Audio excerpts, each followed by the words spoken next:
place was just packed. We had up on our stage, there was bleachers, there was old wooden bleachers on the side where those blue and gold ones are. We had 2 rows of bleachers on each end. There was bleachers that came all the way out to about the baseline here. So, and one of the things we wanted to make sure and do was we wanted to make sure nobody would forget about the WIT tournament, and so we had this stained onto the floor.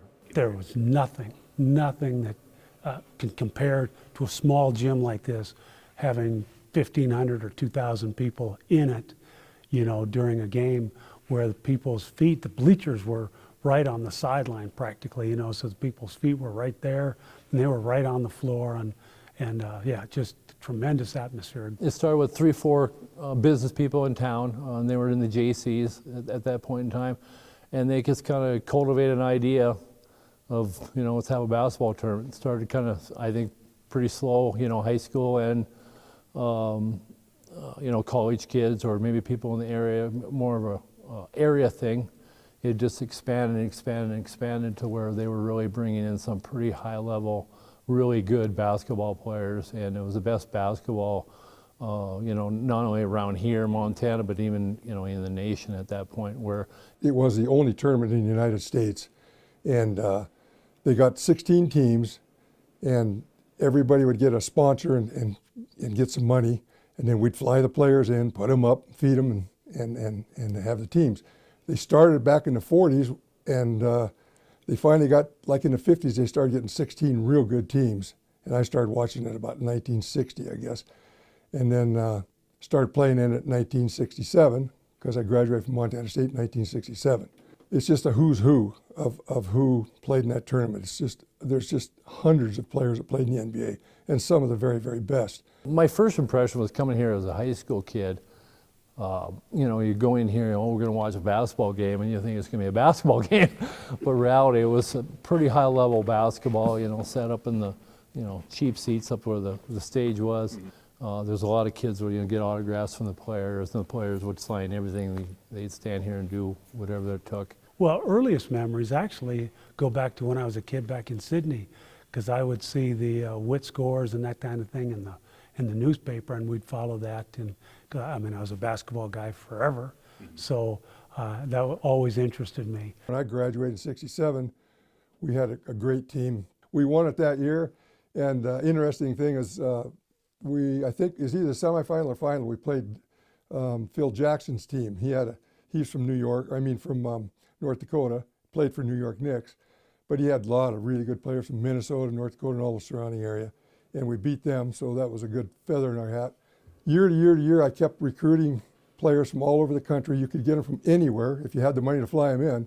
And my buddy Babesy Bishop was the one that helped raise all the money, and he helped me get players too, and he did a great job doing that. So we'd get the money up, fly them in. The next best one would have been Nate Archibald, and he was the best player that's ever been in the WIT as far as I'm concerned. And we won that tournament. Nobody came within 25 points of us. And it was all because of Archibald. He was so good. And a quick story about Archibald, we were warming up one game, and I had a bunch of my friends in the stands, and they're all just going crazy in the stands. And I'm going to myself, what's going on? They're just going crazy over there. So anyway, after the game, I say, well, what are you guys going crazy? Well, they said, weren't you watching Archibald warm up? And I said, well, no, I was warming up myself. And they said, well, they started counting the shots that he made in a row from the NBA. There was no three-point line back then, but he was behind the NBA three-point line. But they weren't counting the ones he made. They were counting the ones that he swished and never touched the rim. 21 in a row he swished from back there. That's why they were just counting them in order. So. My players, I usually had them stay at a house that's relatively close, so I'd have them walk back and forth to the games and that kind of thing. So they were out in the public. They ate in the public restaurants, you know, so did the other teams, and so the people did see them. And it was good for them to come to a small community like this. Obviously, a lot of those guys are black players from around the country. Some of them may not have ever been in a town this size, you know, with this kind of a crowd and this kind of an atmosphere. So it's good for both the community to see those people from all over the country and the type of basketball that they play and the game that could be played by really, really excellent players. Player John Stockton came. Yep, I had a contact at Gonzaga, and so I was able to use that contact and got a hold of his coach, and he said, yeah, John would like to come and play. And so it was kind of a mix of everything, but it really got competitive. I mean, people were raising tons of money from sponsors and flying in people from all over trying to win that thing. It was a money tournament. They paid like $4,000 if you won it, which wouldn't pay the bills, but it was still fun, you know. And so it went for years and years like that.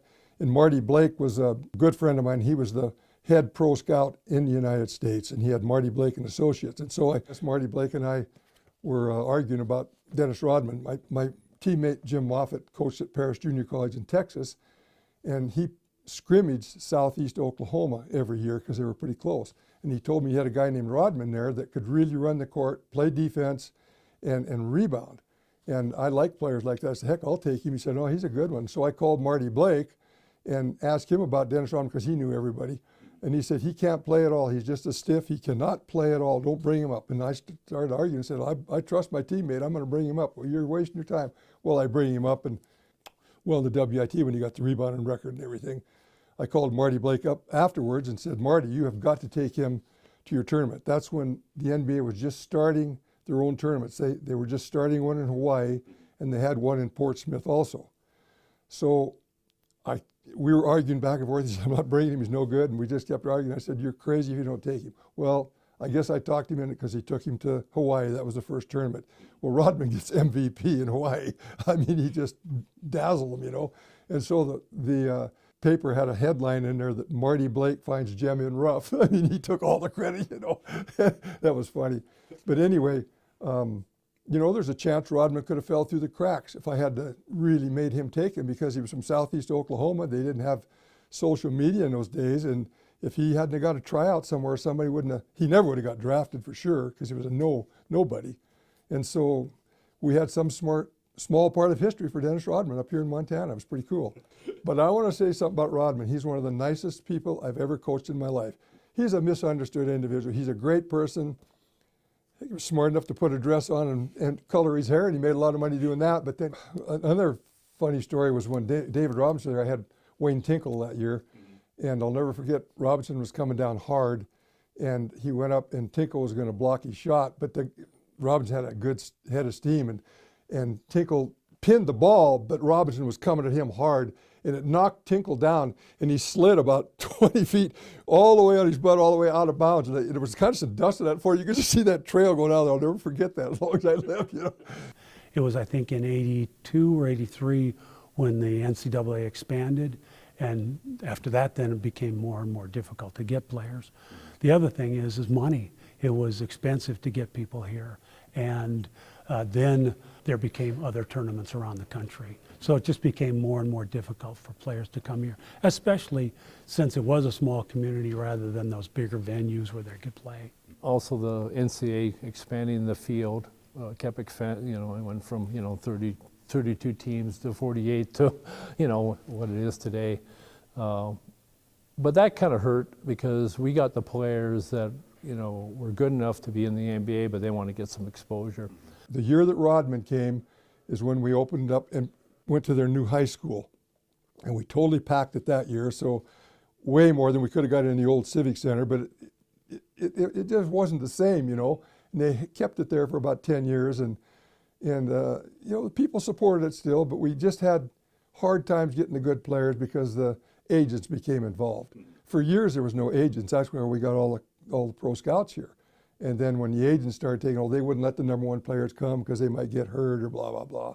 And so that's kind of the start of it going downhill. We couldn't get the real great players anymore. It just got tougher and tougher. And towards the end, we got, less teams, and finally just, you have to, are you just going to have a minimal thing, or you need to, okay, we've done our job.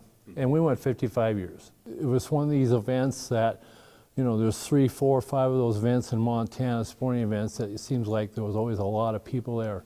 You would go here, or you would go to, say, the Miles City Bucking Horse Sale, or the Dillon Rodeo, or those type events, and you'd run into the same type people because they're interested in.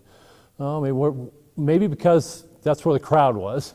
but that's where the fun was happening and you know, good sporting events. It was a wonderful thing for me. I mean, coming and being able to play with all those players for 8 or 10 years that I played here, and for the community. I think the community just really supported the tournament. The various different sponsors that sponsored everybody, they gave and they were happy to do it, and it was just fun, just a lot of fun.